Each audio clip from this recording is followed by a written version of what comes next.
Hey, it's Cobra here at MaddenGuides.com, and for this Madden 22 defensive plays video breakdown, we want to take a look at the second setup for the nickel 155 double A gap mid blitz that's going to show you how to get double edge pressure with this particular defense. So let's go ahead and get right on to it and get right to the field.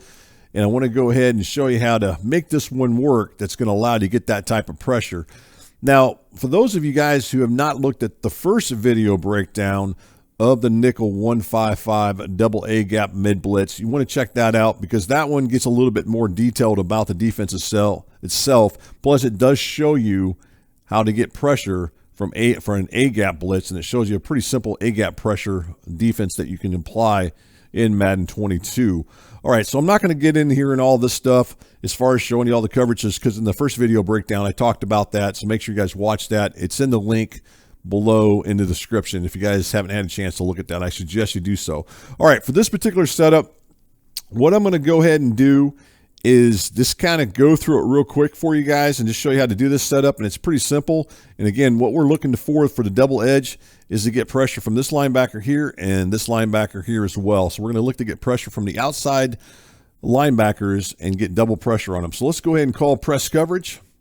Let's go ahead and move this guy. This is this one right here. This is the free safety. A lot of times what I'll do is I'll just bring him up into the A gap and release him. And then if he goes back over there, just quickly switch off him and then just slide him back over. If you can't get him in that middle, try to get him somewhere in that middle area, what I'm showing. And then after that, you just want to go ahead and take control of this guy right here. Now, this guy should be covering the tight end. This is going to be the strong safety, and you just want to bring him up. Now, as you look at it, as I said before, when you run these cover zero defenses, this is quite obvious what I'm doing. Now you can see it, it's coming. There ain't nobody sitting back here. You got nothing here. And now we'll show you something at the end of this video breakdown that you can do to try to change things up a little bit to, mix your coverages in. But that's it right there. Now, if you don't want to, you do not have to control this safety. If you want to go ahead and control one of those linebackers, more power to you. Or if you want to control maybe one of these inside guys, which is what I'm going to go ahead and do for now. If you want to go ahead and switch off, I'm going to go ahead and switch off to one of these guys. And I'll show you that a little bit here in a bit why I do that. But I'm going to go ahead and switch off to this guy right here. So this is one of the inside linebackers right there. And he's lined up in between the left guard and left tackle. So what I want to show you is where the pressure is going to come from. As I mentioned, it's going to come from these two outside linebackers. So there's one of them. And then there's your second one. So let's just go ahead and there's your second one coming off the edge as far as applying pressure on the quarterback as you look at it. So let's just look at that. All right, let's go ahead and run it, and you'll see what happens here. And you can see right there you get the double edge pressure, which is really, really nice because you get it coming from both sides of the field and allows you to get that pressure on the quarterback. If you want to, you can also do the defensive linebacker swap. If you got a X factor, maybe you want him to bring him to the right outside linebacker position. Don't forget to do that, especially if you got an edge pass rusher. That's something you certainly want to do. So again, the setup is this. You just go ahead and call press coverage. That's optional. You go ahead and bring this guy down here. If you can get him in this area here, that's great. If he slides back, to switch back off to him. Just kind of move him over here if you can. I don't know if that really makes that much of a difference, but I prefer to have him somewhere in the middle. That way he's closest to the running back or whoever he's covering. And then if you want to bring this guy up here, which is the free safety, switch off to another guy, which is this linebacker that I just switched off to. And then if you did everything right, you should get that pressure coming off the double edge and getting some pressure on the quarterback. So that's it on that as far as the setup. I'm going to go ahead and do one last thing here because I want to talk about something here. This time I'm just going to go ahead and release him and let him go over there and then bring this guy up here. And then I'm going to go back and switch to this linebacker. All right, so let's just run it one more time. And then right there, that's one of the reasons I like to have him in the middle there, because a lot of times if you don't have him in the middle, a lot of times that guy gets and that's what I was kind of talking about a little bit earlier.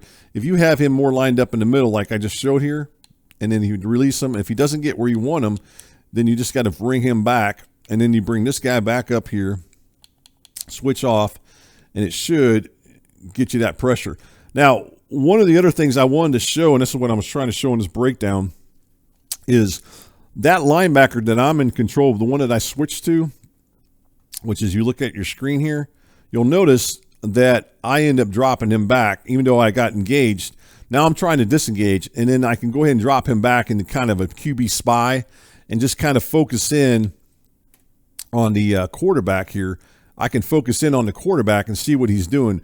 And if he tries to take off, then I'm in control of this guy, and I can watch and see what the quarterback does. Also, I can look for those short crossing routes that a lot of guys like to do to beat man coverage and try to take those away. So that's another kind of advanced thing you can do if you so choose, but you have to let him engage first, and then you can drop him back. That's the most important thing. And then you still get that double edge pressure from coming from the edge. Now, one other thing I want to point out here, I'm going to go ahead and leave the running back in the pass block. I want to show you what happens when he stays in the pass block. That way you guys can see it. I know a lot of the guys, a lot of times you see a lot of plays where guys will break down their plays and then they don't allow you to see what happens if the running back stays in the pass block. So let's just go ahead and look at that. And right there, we still get at least we get one guy in. So that's the important thing I wanted to point there. So you still get pressure even if the running back stays in the pass block. All right, guys, that's the second setup right there with this particular defense. So again, this one is called the nickel 155 double A gap mid blitz. It's the second setup. This particular video breakdown, we're showing you how to get double edge pressure with this particular defense.